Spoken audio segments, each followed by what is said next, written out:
गजानन माधव मुक्तिबोध की काव्य संवेदना। साहित्य में अपनी विलक्षण पहचान बनाने वाले रचनाकारों में जनवादी साहित्यकार गजानन माधव मुक्तिबोध की 100वीं जयंती इस वर्ष 13 नवंबर से मनाई जा रही है। उन्हें जनमन की प्रबल पक्षधरता का सशक्त कवि कहना अतिशयोक्ति न होगी।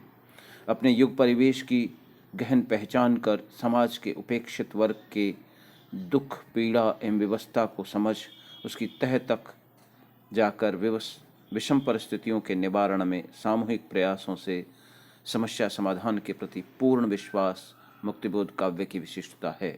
छायावाद की कल्पना शिक्त रोमानियत को यथार्थ की कठोर धरती पर जहाँ महाप्राण निराला ने बड़ी बेबाकी से ला खड़ा किया था, वहीं मुक्तिबोध ने इस यथार्थ की रहस्यात्मक विषमता को अपनी गहन काव्यानुभूतियों की एक्सरे की सी पहनी दृष्टि से न केवल गहराई से उघाड़ा, बल्कि सामाजिक यथार्थ के अंतरतम में छिपे पक्षों की विद्रूपताओं व विषमताओं को भी अनावृत किया।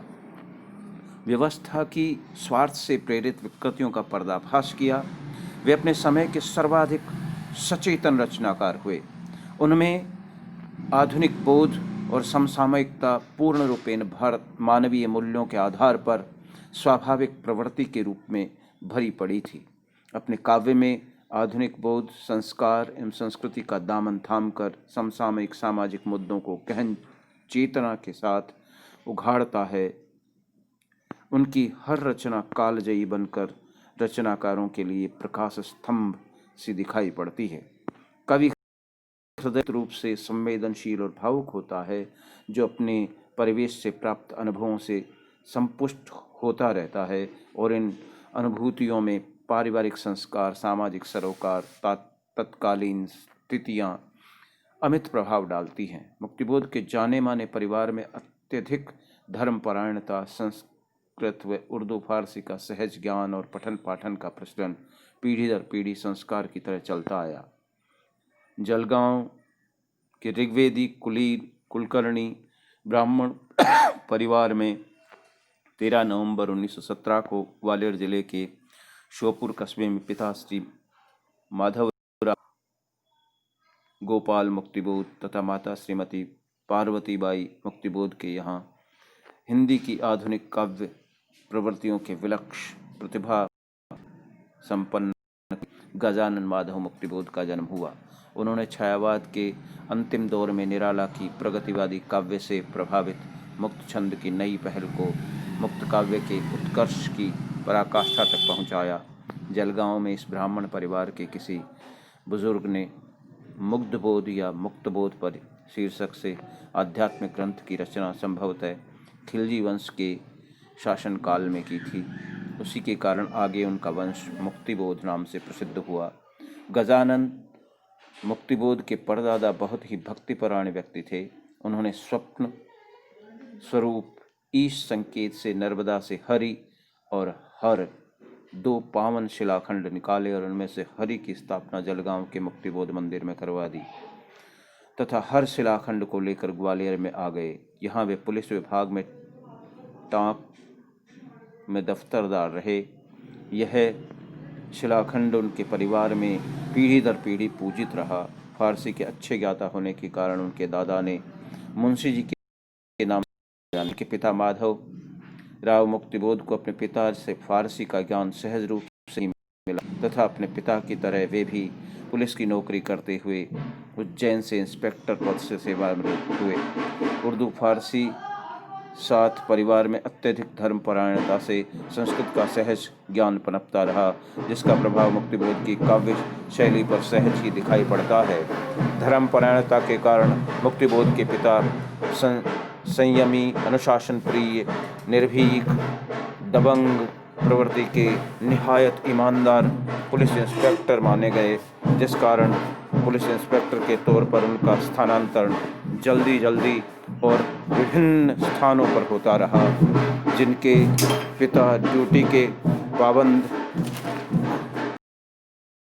घूस के प्रबल विरोधी, फाके मस्ती में जीवन बसर करने में संतुष्ट सौम्य प्रकृति के व्यक्ति थे और माँ बुंदेलखंड के ईशागढ़ के किसान परिवार की बेटी, जो धार्मिक प्रवृत्ति के साथ साथ तत्कालीन साहित्य में भी विशेष रुचि रखने वाली एक जागरूक महिला थी।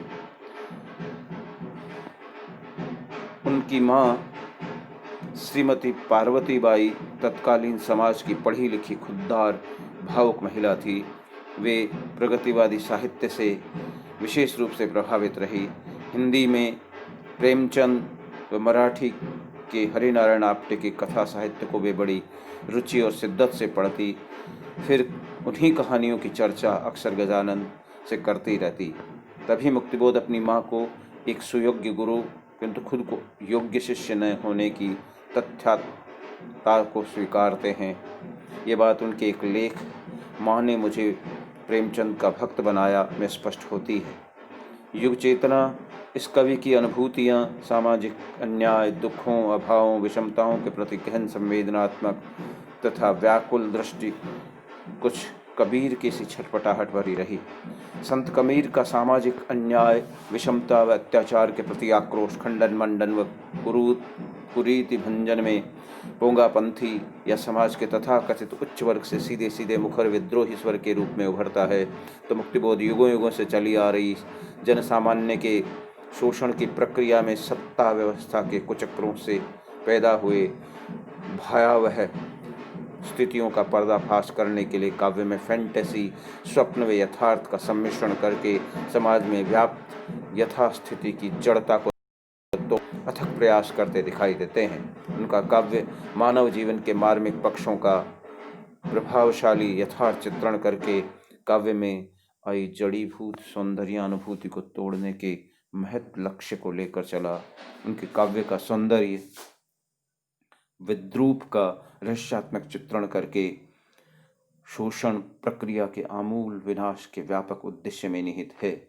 समाज की विद्रूपता भरे यथार्थ का चित्रण करते हुए वे कहते हैं, बुद्ध के स्तूप में मानव के सपने गढ़ गए, गाढ़े गए, ईसा के पंख सब झड़ गए, झाड़े गए, सत्य की देवदासी चोलियां उतार गईं, स्वप्नों की बातें सब चीरी गई, फाड़ी गई, बाकी सब जीवन में झोल है।